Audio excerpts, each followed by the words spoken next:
I'm so happy you're here. Come in. Welcome.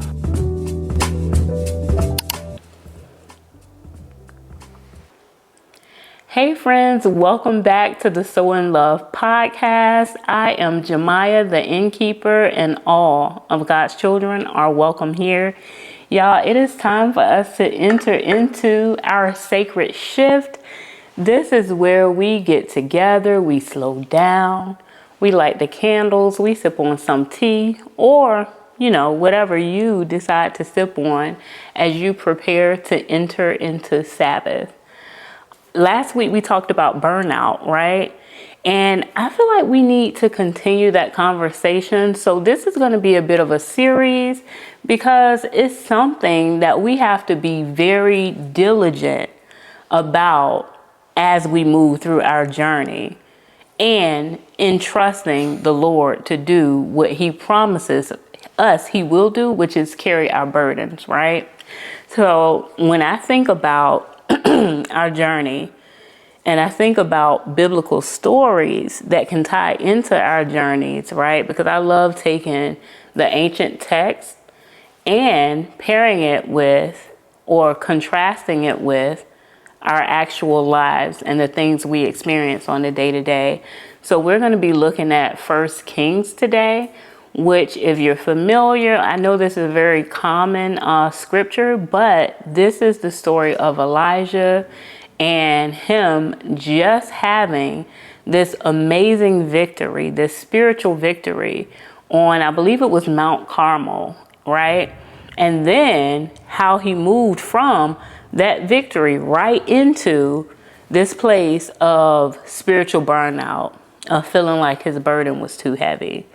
So if you're new here, definitely before we get into the conversation, I want to invite you to extend your stay. I want you to check in by hitting that subscribe button. And then I want you to also upgrade your accommodations by clicking on that notifications button. When you click the notifications, I will visit you in your inbox and let you know when new episodes come on, because I love to post every Saturday, but because of my schedule, I'm not always able to post on schedule. So that will keep you in the know at all times. And if you've been here for a while and you've been trying to see if you like it and you keep coming back, let's just go ahead and make it official. You like it, girl. You like it. Click that subscribe button, join the community, and I am so happy to welcome you all. So anyway, back to our scheduled conversation. We're going to continue our series about burnout, and we're going to do some compare and contrast. If you're new here, our whole purpose of this podcast is to take rest, right? I love to encourage you all to slow down, to live intentionally, and to seek the biblical scriptures, the sacred text for your self-care planning. And I say that because we have so many examples in which rest is encouraged, right? Like one of the commandments, Sabbath, right? And it's the longest one. And I don't think that's by happenstance. I think that is because the God we serve is a very intentional God. In the last podcast, I touched on the fact that I know many people say, well, Sabbath isn't really in the New Testament, so we don't have to Sabbath. It's, not something that we're held to because we are free from the law. And to that, I say, Sabbath has always been intended to be a gift for us. So why would we not want the gift of rest? So no, you don't have to Sabbath, right? But you don't have to eat food. It's not a commandment, right? That thou shalt eat. But we do because we know it's good for us. And we do it because we know if we don't, then our bodies will suffer.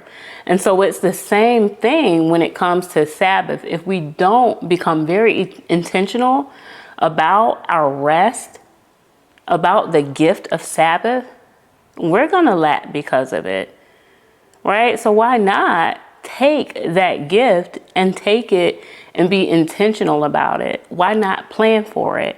And so you sitting here with me right now is a great step in that direction, because when we sit together, I like to encourage stillness in our gatherings.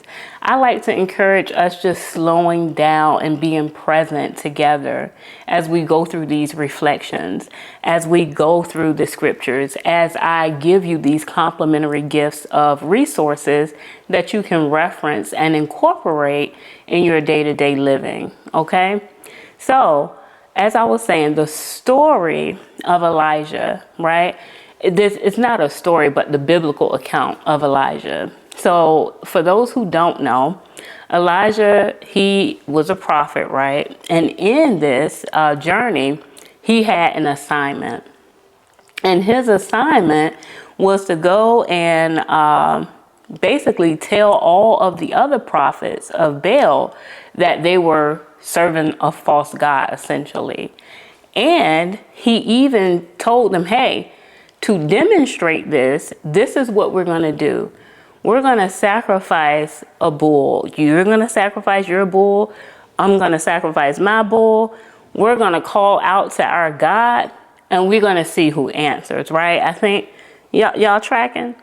So, short of the long, they go and they sacrifice their bull, and they're cutting themselves and calling out. Now, Elijah, he petty. He said, maybe you should call louder. You know, they're dancing and carrying on, right? But they're, of course, worshiping this false god.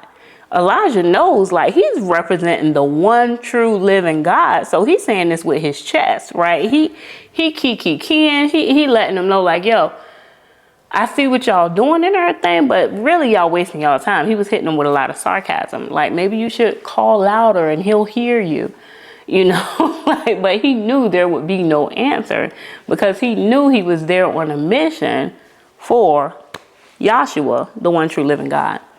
Short of the long, we know their God never answers. He goes, he performs his ritual, and God, he sends down fire. He licks up the water, he answers, and then everybody's like, oh my gosh, you know, we serve your God. So they go and they, you know, kill all of the prophets associated with serving Baal. And then he flees, and then Jezebel, right? Queen Jezebel, she's like, oh, you can get murdered, right? Like, you're going to die is essentially the word that she sends for Elijah.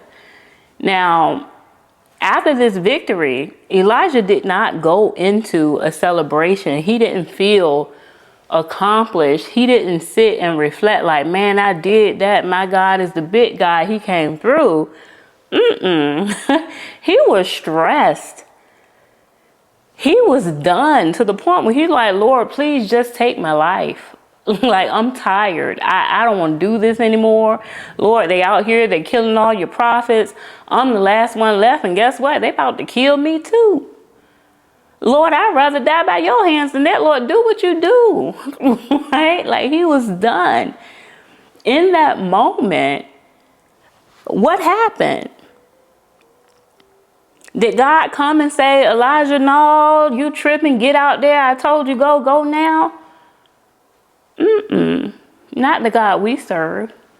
He did what he always does, and he offered him rest.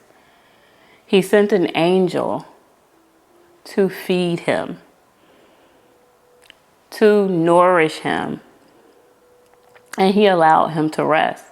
But not once. He sent 2 angels. And in both instances, they told him, eat. Rest. You're burned out. Once you take rest, then you can continue on your journey. You have to take rest. And so this story to me is so beautiful, because it very much mirrors kind of like where I have been in my life. Oftentimes Whenever God gives me an assignment, I accept that assignment. I go in and it starts out, it feels victorious, right? It feels like, okay, you gave me this thing to do and I see your hand on it. You've blessed it. It's going well.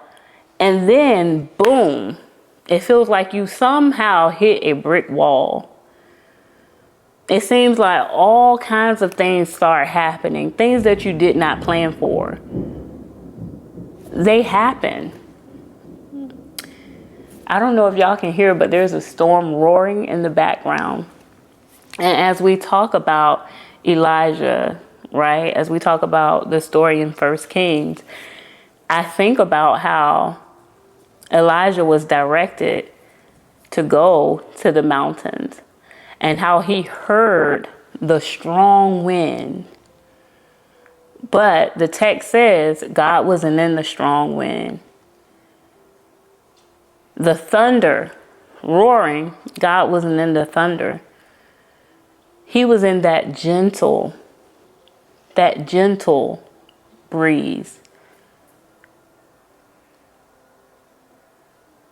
He doesn't always come roaring, right? Sometimes if you're not still, you'll miss it. That's why stillness is so important. That's why quieting the noise is so important. That's why taking rest is so important. And that's why I believe my purpose to sit here on this platform and to pause with you, I truly believe this is pleasing to God because this is what He called me to. And if you're here, it is rest that He is calling you to. Okay? And so, as we think of how God sat with Elijah and sent to him the provision, we have to know that that's where the provision shows up. It shows up in those moments where we're willing to open our hands, right? And we're willing to say, Lord, this is what I have in my hand. Anxiety, frustration, worry, hurriedness, uneasiness, uncertainty, right? Financial instability. This is what I have in my hand.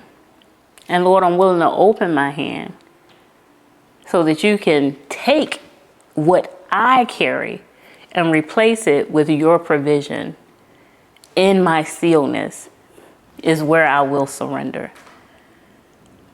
So this week is part 2 of me challenging you to sit in the stillness, to think about what it is you've been carrying, and then to release it to the Lord. And to be intentional about creating those moments, planning for those moments, because stillness does not just happen. Okay?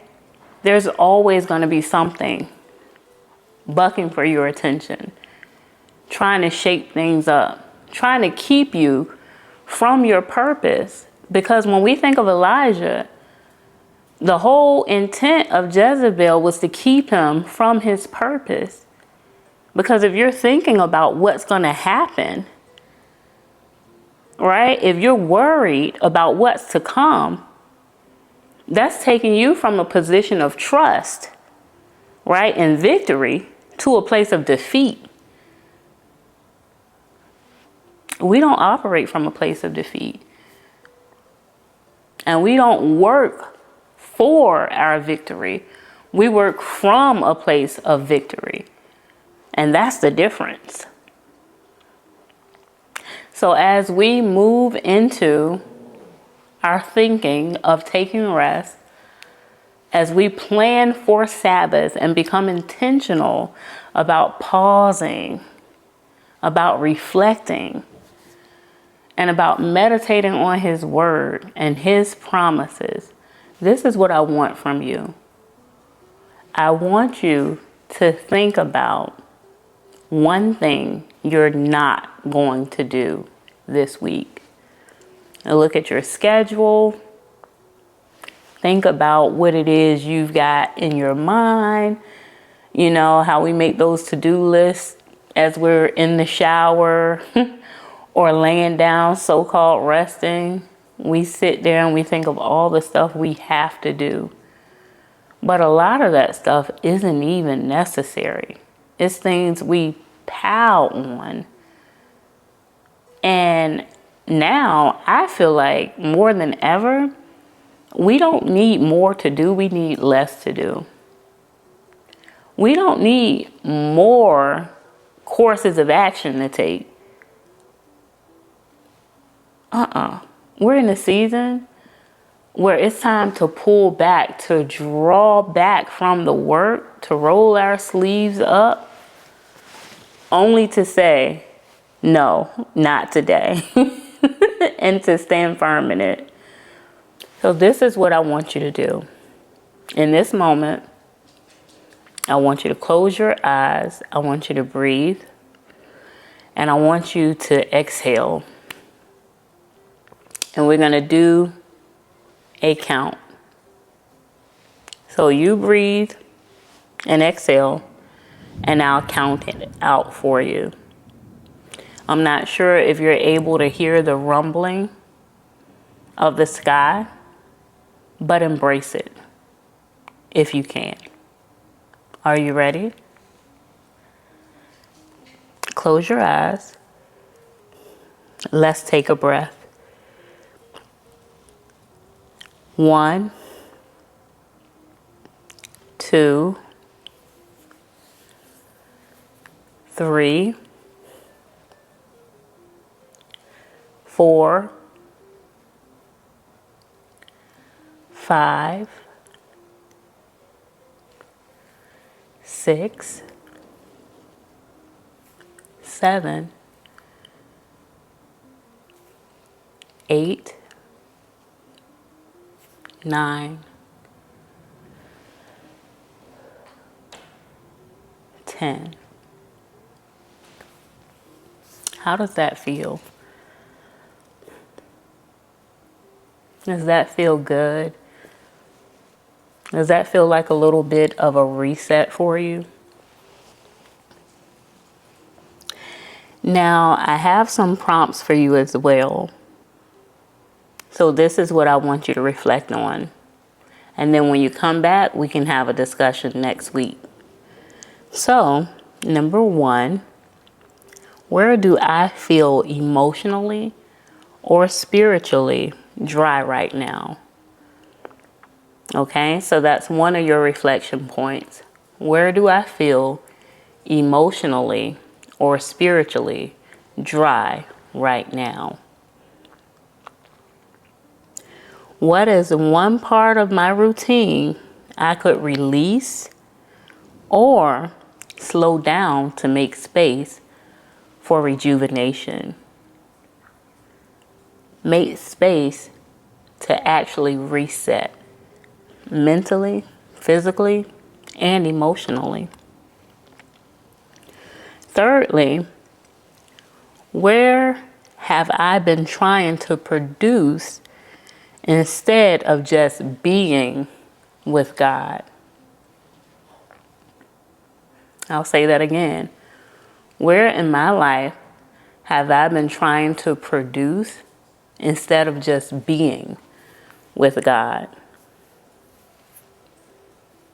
And when I think about that myself, I can tell you right off the bat what comes to mind is the way I will forego my rest in order to build out this vision for So in Love.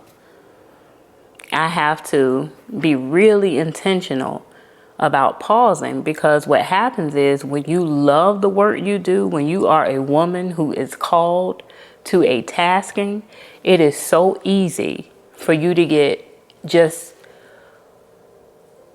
completely encapsulated by the work you're doing.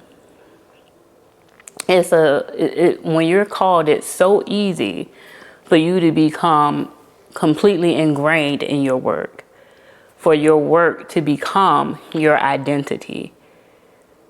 And that's not a good thing, because our identity is that we are children of God, that we are disciples, followers of Christ. Our calling should not be our identity. Okay? And we don't have to work for our salvation. A lot of times we convince ourselves that the work we're doing has to be done and that we can't take rest because the work we're doing is so important. But that's not true. God rested on the seventh day, and he has encouraged us through his word to do the same, to take rest, to trust him. That's what Sabbath is. It is us showing our trust in the Lord. It is us admitting that we are not him. Meaning, you're not God. So if he rested, surely we must rest. He is a God that never tires. He offers us rest because he knows we're weak. And so it's us saying, hey, I recognize who I am in this thing. And I trust who you are in it. Now, I know I have beat y'all upside the head with this scripture, but our guidance scripture for today is Matthew 11:28. Come to me, all who are burdened and weary, and I will give you rest. So allow the Lord to continue to give you rest. Allow yourself to check in with how you actually feel, because we know burnout, right? It's that feeling where you're short-tempered, where you're ready to cuss everybody out. You don't have the patience or the time. And you start saying things like, I ain't the one or the two. That's when you're pushing that burnout, saints. That's when you know you need to withdraw and take rest. When you can't focus, when small tasks make you feel like you're overwhelmed, right? That's when you know enough is enough. So you need to take rest. So the signs are there. And the call to action is there. The call to action is in the scriptures. Come to me. He's asking you to come to him, and you don't have to wait to completely burn out to do it. You don't. You can literally go beforehand. Now, here are a few practices to help you create a rhythm of rest in your weekly routine. Number one, let's do this together. Let's create a no list. So we always create a to-do list, right? Well, this is a to-don't list, a no list, a list of 3 things that you're saying no to this week so you can say yes to God and rest, okay? The second is setting a healing rhythm. So you can choose one daily or weekly ritual, whether that be a walk, a no phone, block of time. I would say 4 hours. Right? 4 hours where you say, hey, I'm not using my phone for this 4 hours within the day. And I'm not talking about the 4 hours you're sleeping. That doesn't count. I'm talking about no crap, 4 hours in the day where you're able to intentionally take rest from your phone, withdraw from your phone, turn off those notifications, and actually unplug and be present with the ones you love and with yourself. Okay. And another one to add to that, because I didn't finish that note, is to also write a scripture for you to meditate on. And then the last thing is to use that community you have. Like Elijah, he felt isolated, right? That's one of the things he confessed to the Lord, like, hey, I feel isolated. I feel alone.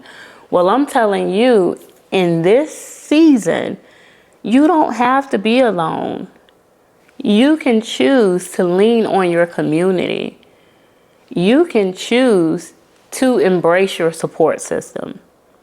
And if you don't feel you have a safe space, if you don't feel you have a support system, contact me. Reach out via email, okay? I am happy to connect with you. Send me a DM at the Maya D, and we can connect from there. Okay, you are not in this alone. You are supported, you are loved, and you got this because God has you. So as we prepare to close out this segment, I want to offer you another resource, which is from one of my favorite books. It's called 52 Hebrew Words Every Christian Should Know. I've shared this in an earlier episode of So in Love, so definitely check that out. I believe it's complimentary bites, and it's the episode where I share a couple of resources that I love from my personal library, and this is one of the books, 52 Words Every Christian Should Know. And it has 52 Hebrew words, right?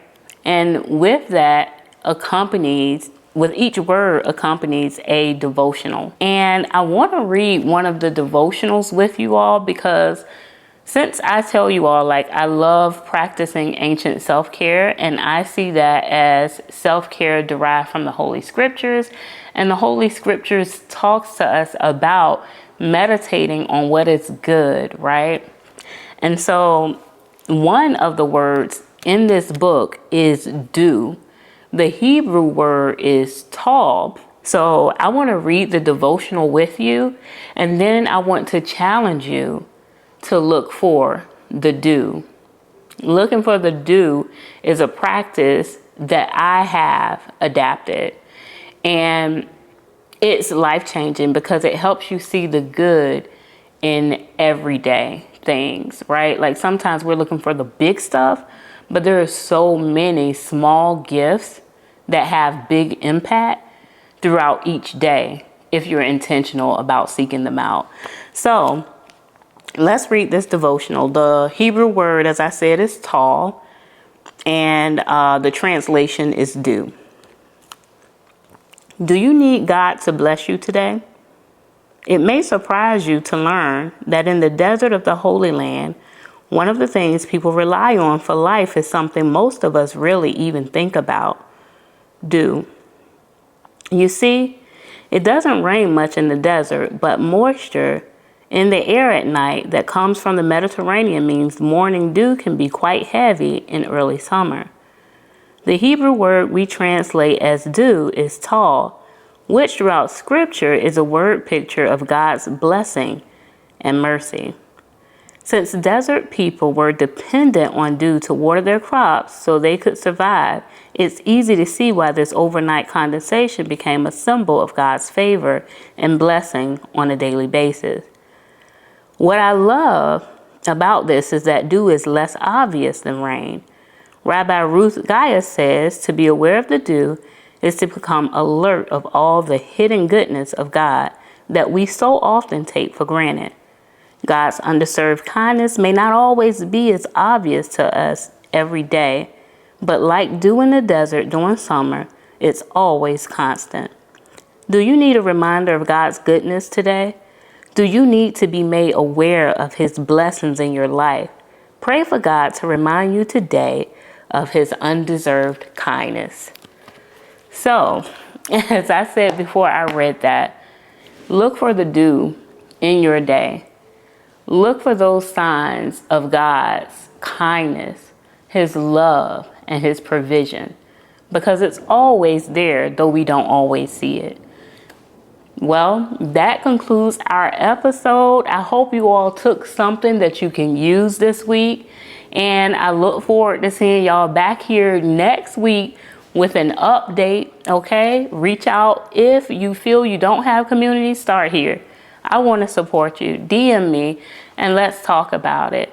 Until next time, I love you. I'm so in love with you, and I'll see you in the next episode. Onward in holiness. Mwah.